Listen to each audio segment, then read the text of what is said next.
Assalamualaikum warahmatullahi wabarakatuh. Eh, kita ketemu lagi dalam kuliah selanjutnya, khususnya untuk adik-adik mahasiswa yang mengambil mata kuliah media pembelajaran. Adik-adik sekalian, bahwa media pembelajaran ini kita mengenal banyak fungsi, banyak peranannya, banyak keuntungannya, banyak keunggulannya, di sisi-sisi kelemahan lainnya. Yang jelas bahwa media pembelajaran ini kita berharap nanti bisa menjadikan sebuah proses pembelajaran yang Anda lakukan nanti itu menjadi menarik tentunya.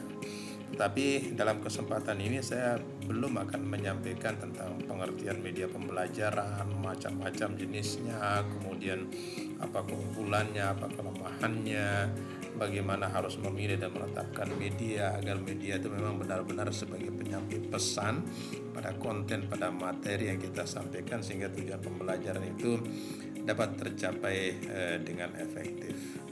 Baik, ada di mahasiswa sekalian bahwa kita mengenal banyak ragam media pada saat-saat seperti sekarang ini. Mungkin saja Anda sudah mulai mengenal media pembelajaran itu secara formal ketika Anda mulai masuk sekolah sampai dengan hari ini. Tentunya sudah sangat banyak media yang sudah Anda melihatnya, Anda berpartisipasi di dalamnya. Tetapi mungkin kita tidak tahu seperti apa media pembelajaran yang memang digunakan oleh orang-orang dahulu, orang-orang masa lampau, bahkan orang-orang pada zaman yang kita sebut sebagai sebuah zaman primitif. Lalu bagaimana mereka meneruskan nilai-nilai yang ada, keterampilan-keterampilan yang ada, budaya adat mereka kepada generasinya, sementara mereka tidak mengenal media seperti yang sekarang kita gunakan, yang sekarang kita lihat, yang sekarang kita saksikan, itu bertebaran di mana-mana. Oke.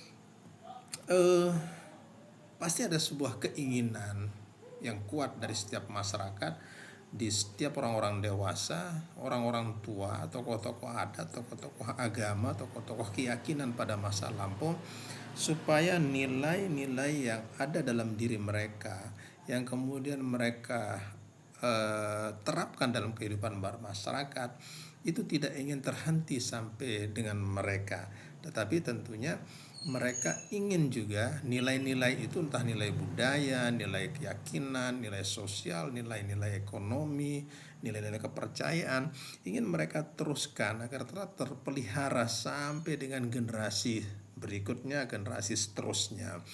Dan dalam masyarakat yang sederhana seperti itu pun pasti terjadi sebuah proses pendidikan.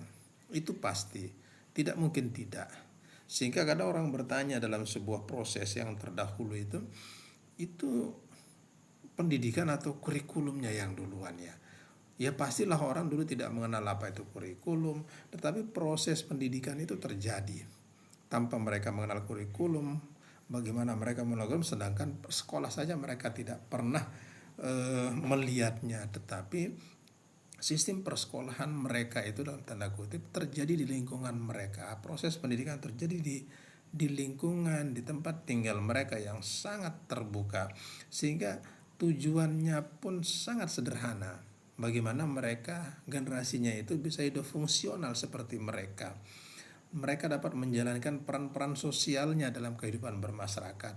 Kalau dia sebagai kepala keluarga, maka dia bisa menjalankan fungsinya sebagai kepala keluarga untuk bisa memenuhi kebutuhan keluarganya. Lalu proses pendidikan itu sebenarnya itu kita bisa kenal terjadi secara tutorial. Minimal misalnya kita lihat ada 4 di sini. Proses itu bisa terjadi melalui cerita rakyat, melalui dongeng, melalui nyanyian, bahkan nyanyian ritual, nyanyian spiritual, nyanyian tentang kondisi masyarakat mereka, nyanyian tentang bagaimana mereka mengungkapkan kegembiraannya melalui tarian dan seterusnya. Tetapi juga mereka bisa melakukan hal-hal tersebut secara langsung, berpartisipasi dalam sebuah kegiatan dan mereka berlatih di situ. Ada kegiatan tidak hanya mungkin di ladang, di sawah, atau di tempat-tempat pertanian, perikanan dan seterusnya, tetapi mereka juga bisa berpartisipasi dalam upacara-upacara adat. Anak-anak terlibat di situ. Di ladang mereka ikut terlibat untuk membantu orang tua secara langsung, di sawah juga demikian. Dan itulah proses terjadinya sebuah pendidikan dengan menggunakan media-media cerita rakyat, media-media dongeng, media nyanyian sebagai sebuah media, kemudian latihan itu juga sebagai sebuah proses. Nah, ini terjadi karena memang orang-orang dewasa dalam masyarakat itu, orang-orang tua itu benar-benar mereka hampir seluruhnya pasti menguasai muatan budaya itu.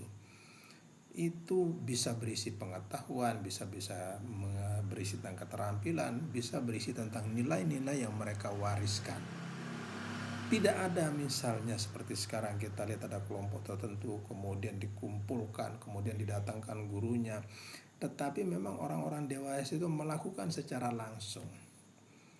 Sehingga anak-anak di sekitar situ, anak-anak yang ada di lingkungan sosial itu, mereka belajar melalui mengamati apa-apa yang dilakukan oleh orang-orang dewasa di lingkungan sosial itu tentunya. Mereka bahkan ikut terlibat seperti disampaikan tadi.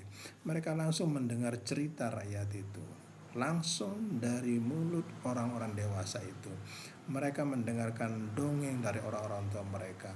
Mereka mendengarkan nyanyian dan mereka bernyanyi bersama. Jadi itulah yang dilakukan oleh masyarakat yang sederhana pada saat itu, proses pendidikannya untuk bisa hidup fungsional di dalam masyarakat. Nah, masyarakat seperti ini itu dicirikan oleh apa yang disebut dengan information poor but experience rich society. Jadi informasi-informasi sebenarnya mereka sangat minim mereka dapatkan. Tidak seperti sekarang atau sebelum kita beberapa generasi yang lalu itu sudah mengenal radio dan seterusnya. Tapi mereka sangat minim mendapatkan informasi. Tetapi karena mereka selalu terlibat dalam setiap peristiwa sosial, setiap peristiwa keagamaan, setiap peristiwa budaya, sehingga mereka ini adalah orang-orang yang kaya dengan pengalaman sosial. Dan ini sebenarnya yang disebut dengan zaman pada pra-literasi. Saudara-saudara mahasiswa, hadirnya mahasiswa, saya percaya bahwa Anda akan bisa menemukan selain cerita rakyat, selain dongeng, selain nyanyian, selain latihan, media-media yang berisikan pesan-pesan yang digunakan oleh orang-orang pada masa lampau, pada zaman masyarakat kita masih primitif, untuk bisa meneruskan pengetahuan, keterampilan, nilai-nilai itu kepada generasi penerusnya. Saya kira silakan Anda bisa mencari di sumber-sumber yang Anda temukan tentang hal-hal seperti ini, tentang kaitannya dengan apa yang saya sudah sampaikan dalam kesempatan ini, seperti apa media-media yang mereka gunakan untuk menyampaikan pesan-pesan tersebut. Beduk atau kentongan itu juga bisa menjadi sebuah media untuk menyampaikan pesan dengan kode-kode tertentu. Jika beduk itu dipukul sekian kali, itu memberikan tanda tertentu yang kemudian jika pemukulannya dengan jumlah yang berbeda. Demikian juga kentongan. Anda bisa mendengarkan irama kentongan tidak hanya sekedar irama, tetapi itu mengandung pesan kepada lingkungan di sekitar di mana kentongan itu berada. Demikian yang bisa saya sampaikan. Terima kasih. Semoga memberi manfaat. Silakan Anda gali lebih banyak lagi tentang hal ini. Mohon maaf jika ada yang kurang. Wassalamualaikum warahmatullahi wabarakatuh.